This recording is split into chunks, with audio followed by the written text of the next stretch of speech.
Hi, and welcome to Use Your Powers for Good. I'm your host, Carolyn Ofer Moselle, and I am so glad that you're here. This is a podcast to inspire leaders, managers, and supervisors to use your powers for good to put more kind and impactful leadership into the world. Today's guest is Judy Kane. Judy, founder of Aligned Consciousness, helps people identify and transform subconscious beliefs that keep them from repeating ineffective, stressful patterns. We all have those. Her clients experience changes which allow them to achieve their goals with ease and comfort. She is the author of Your Four Truths: How Beliefs Impact Your Life. Judy also hosts workshops and presents in group sessions, conferences, and podcasts. Originally from Richmond, Virginia, she lives near Tampa Bay, Florida. Let's slow down. Usually with a rescued cat or dog or two as part of her household. Judy, welcome. We are so glad you're here. Um, and today, Judy is going to talk about what subconscious beliefs are, where they come from, and how they can impact relationship building, which is an important part of leadership. And I think that this conversation is going to be so juicy. I can't wait to get started. So first, Judy, tell us how you started on this journey and what led you to this work. I saw it work, basically, was what led me to it. I didn't have a whole lot of exposure to alternative methods and processes, but I saw this work on my former husband when he had a physical pain, and I could see it was something that worked. It worked very quickly. A clear difference in his the way he was feeling, and I could also see it was something that I could do myself. I mean, you have to go to class for it, but I didn't need special gifts to interpret messages that were coming from unknown places, or I didn't need to be sensing energy or, any of that stuff, because those were not things that I was doing on a regular basis back then. This was just a process that I could learn and do and have it work. So that appealed to me. I come from an IT management background, so I'm kind of a process person. Right. So tell us what the process is. Okay. The process is called Psych K. It's like the beginning of psychology, PSYCH-K. Been around since the 80s, and it's a very fast change process. You can usually change any one belief in less than 5 minutes, actually. So it's a really effective way to help people change things in their life. And when people come in, what we do is they tell me what's going on and what they'd rather be experiencing. And then we identify what the beliefs are that are contributing to the issue, and then what they would rather believe. And then we change them with the process of Psych K. Okay.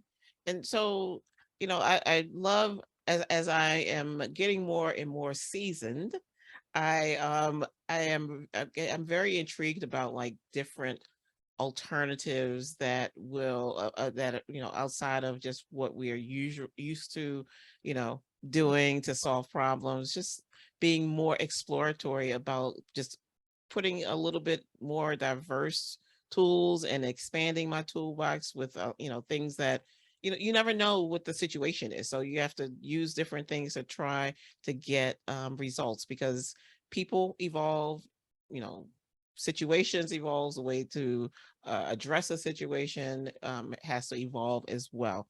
So I really can appreciate this alternative method.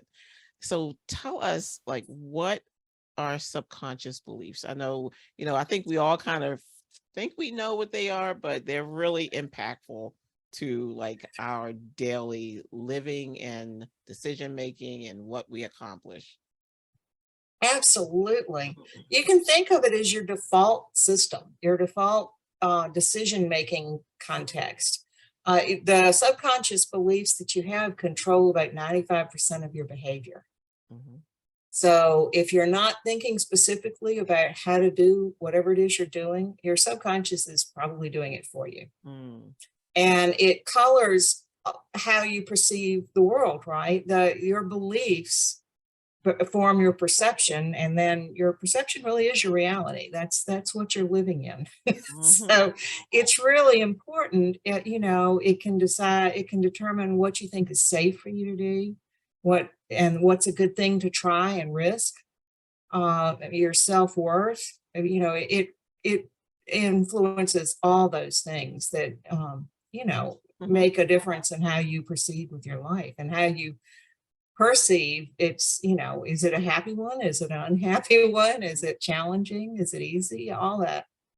Your subconscious is flavoring all that. So where does it come from? It's really interesting.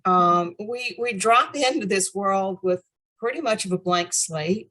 Mhm. Um, for the most part, I mean, there's some things that you can get late term pregnancy and some things are generational, but basically humans come into the world without a formed operating system.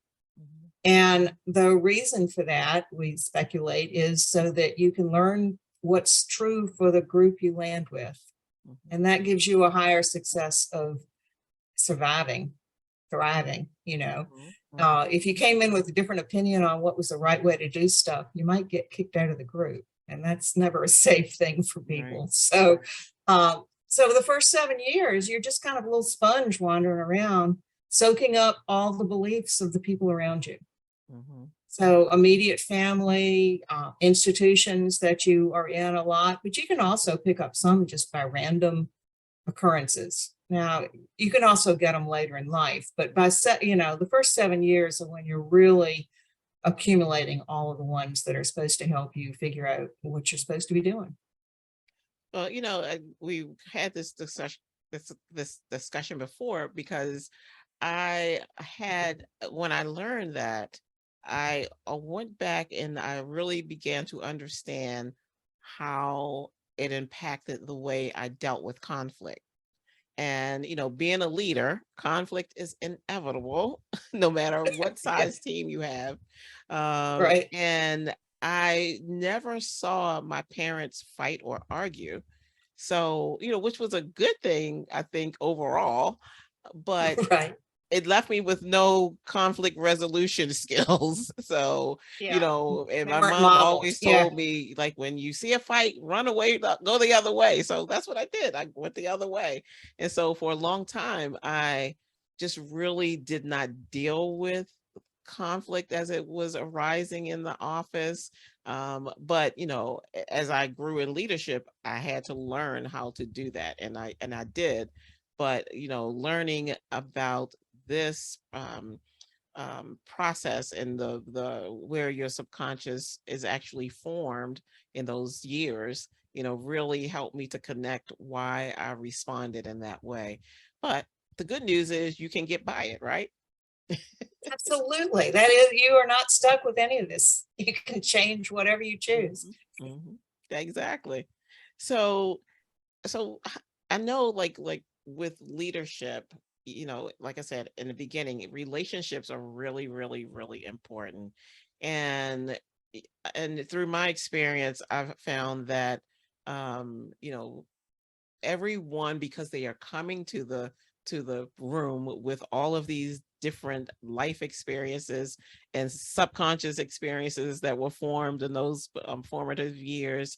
It's really a challenge sometimes to manage all of that. So what advice would you have for a leader who has is struggling with the stress that's associated with trying to manage conflict or trying to manage relationships and as a leader? Well, I mean, I think it's really important for everybody in a work unit to feel like they're safe and for them to feel like they're valued for their contributions. You're going to get a lot better, I think, productivity and creativity if people Mhm, feel like they can make suggestions, that they're seen, that they're mhm, heard, that they have contributions that people value. And when that doesn't happen, that definitely speaks to uncomfortable work atmosphere for at least some of the people that are in Mhm, there. mhm. And I think, I would venture to say it would be very uncomfortable for the leader because you can see how uncomfortable it is for others. But if have a subconscious block that is preventing you from addressing it, then, you know, you just kind of watch it fester or Yeah, close your eyes and wish it goes away. right. Avoidance. That's one way of dealing with conflict. Mhm, Uh, and then being confident about decisions you make, I think is mhm, really important for a leader. mhm. If you're tentative about the right thing to do, or if you keep revisiting the same decision over and over again, people usually do that because of beliefs they've got about their ability to make good decisions. Mhm. But that, to be a good leader, people want to be able to follow you. You need Right. to be able to decide where you're going. And so, Exactly. yeah, yeah, Yeah, because especially in this day and time, there's so many outside influences on the workplace. And the workplace is so different now that you really can't, it's even more difficult to contain those outside influences because people are like remotely working and, maybe in the office in a hybrid situation. So it's not like, when everyone was in the office and you could just kind of have a meeting about it. There's some in-person, consoling about things. yeah, But yeah, so it's even more important now that if there are some subconscious beliefs that are getting in the way of your leadership, that it's more important now than ever to address that. So yeah.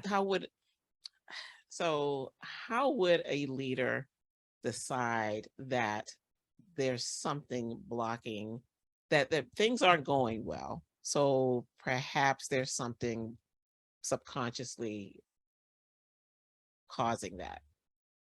I always, suggest that people look for patterns, because one incident doesn't mean that you've got subconscious beliefs that are causing the situation, right? I mean, you can have things show up at any time that just happen to show up. But Mhm, if there are patterns of relationships or patterns of issues that come up, I mean, that's the first thing I advise people to do, is look for the patterns mhm, and then try to figure out what's wrong with it. What would you rather be seeing?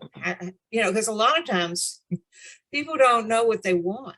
mhm, They just know what they don't want. mhm, And so deciding on your own, um, what's the behavior you want to see on the screen, on the team, or what are the outcomes that, how do you expect people to be spending their day? How are they supposed to work together as a team? And I would, coming from a management background, I would hardly recommend doing that in a brainstorming team group. But mhm. the leader needs to know what that looks like, and either it's done together or it's communicated out. But everybody needs to know what's expected and what the norm should be for that team. Definitely. I always equated leadership like in the terms of like um your business environment. Reliability is really the goal, because I think when your team can rely on you to know that they can rely on you to respond in a certain way, and that Mhm. way should be, in a way that they know that they're going to get clear marching orders or clear direction, or will be connected through some way in communicating, when things are not going well, or when things are going well. But I had to lead through some of Baltimore City's really some tumultuous events. And so when I look back, I really saw, when I look back from the outside, I really saw how people were just looking for me to give them direction.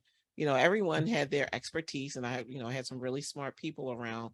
But, at the end of the day, it was my responsibility to just tell them which direction to go. So, if I had been that person with, running from avoidance, then that would have not gone over well, especially in some of Right.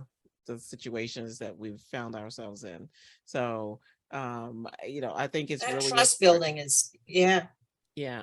trust building is Yeah. huge. And so that consistency and follow through and, knowing that they can go to you for Mhm. issues, willingness to let people fail and Mhm. try again. Yeah. You know, a Yeah. lot of people with subconscious beliefs about fear of it's not safe to fail, Mhm. right? And sometimes failing is a very useful thing. Yeah. Yeah. It'll tell you what you shouldn't do or don't want, at minimum.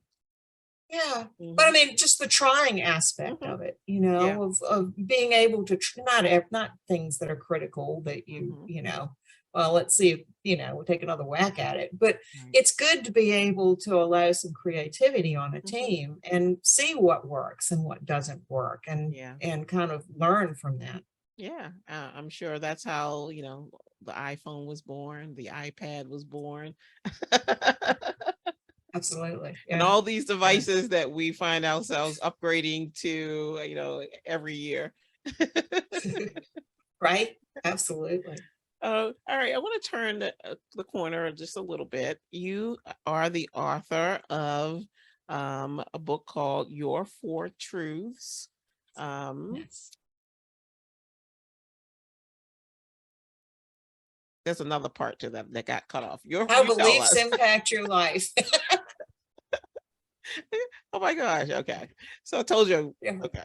So tell us about your book and what those four truths are. Sure, I'd love to. Well, I wrote it based on what I'd observed with clients and, other people that I've worked with, including myself, over the years since I've been doing this Mhm. of, most of the things people wanted to change tended to group into four categories. Mm, And and the categories or the truths, as I call them in my book, I had to do with knowing that you're safe, that you're worthy, that you're lovable, and that you're connected to something bigger than yourself. that's awesome. Yeah. And so the book kind of walks through how these might show up in your life. They're clues Mhm. about, well, you might have beliefs that are not supporting you, making you think that you're safe if Mhm. you notice these things going on. So it gives clues about each of those categories. Mhm. um, and some stories as examples so that people Mhm. can kind of see what I'm talking about. And the goal was to help people be able to recognize that when you do these things, it's not just because you're or you don't do things. It might not be just because you're lazy or don't have enough willpower or that you're an awful person, you Mhm. know, that you do these things because so a lot of times it's subconscious beliefs that are making you feel like that's the right thing to Mhm. do. They're causing behavior. Well, I think that it's actually a good place for leaders to start to just kind of, you know, have a place where they can ask themselves some questions about, how their subconscious beliefs are informing, their decisions and their leadership. So I think that would be a great place for them to start. Is there a way that people can get it? Oh yeah. My website, Aligned Consciousness, Mhm. and maybe there'll be a link below or Yes. something in the show notes. Okay. Mhm. There's a there's a page there called book. So that's pretty easy to get to. And there's another page there that you can get to in the services and working with me. There's a resource page that also has some free downloads that describe subconscious beliefs and give a little bit more information about it. Okay. Okay. Because I think that that would be an excellent first step if, a leader is feeling like their subconscious beliefs are becoming obstacles, or even if you don't feel like you believe that, a good document, a book to have so that you can read up on this. And so to make sure that you can start to, turn the tide if you feel like you are going in a direction. Um, I always like preventative, Right? preventative Absolutely. actions. Yes, proactive here. What I hope it encourages people to do is be more compassionate with themselves and with other people, as Definitely. opposed to assuming, that this person just didn't want to do the thing Mhm. that they agreed to do, that maybe there are bigger reasons for that. Yeah, one of the things I say to my coaching clients is when they start, talking about how, the response from someone and all this, and they may say the response, but then they put this whole, you know 5-page story around it. And I always say, now don't make up stories about people, because you don't know their story, they don't know yours. And so the best thing you can do is just ask, instead of trying to make up the story, because our Yeah, imagination can really take us down a road. yeah. And the ones we tell about ourselves are just Yeah. as Yes. unkind, right? Hmm. Probably more unkind than what we are thinking about the other people. Hmm. Exactly. All right. So we know what psyche is. We know what our subconscious beliefs are. We know where they come from. We have a resource to go and just trying to understand more about this. Now, finally, tell us how you put more kindness into the world. Well, I hope I do it in a couple of ways at least. I, I I help clients Hmm. to change their subconscious beliefs, and I think that helps the people themselves. I think it helps the people that they interact with. Um, and there's a ripple effect, right? Of when one person's stress level goes back down, then they're not as likely to be reacting in an unkind way. Hmm. And that spreads. It's just as easy to spread those positive vibes as it is to spread the ones where everybody's feeling cranky and spreading that Hmm. out. And then I try to model that myself, Hmm. because the the kinder you can be, again, it's the ripple effect. So I am very intentional about how I react with people, and Hmm. um, I hope that has the same purpose, that it spreads. Yeah. I mean, that I love that, of course, because Use Your Powers for Good podcast, you are definitely using your powers for good, and we thank you for it. And Judy, thank you so much for being here. I've Oh, really thank enjoyed this you. conversation. I really appreciate your inviting me. Oh, definitely. So please I know you mentioned a little bit, but in a summarized way, just let people know how they can get connected to you, and if they're interested in working with you, how to get connected to you as well. Absolutely, I would love to. Well, I've got the resources and the book on my website. You can also book a free phone call Mhm. if you've got questions about what I was talking about, or if you already know that you just got some beliefs you want to change, you can also book sessions with me from the website. So it's all there, along with more information if people are curious. It goes into explaining things a little bit more. Okay. Awesome. Excellent. Excellent. All right. So thank you so much, everyone, for being here. And until next time, be better today than yesterday. Be better tomorrow than today. Bye for now.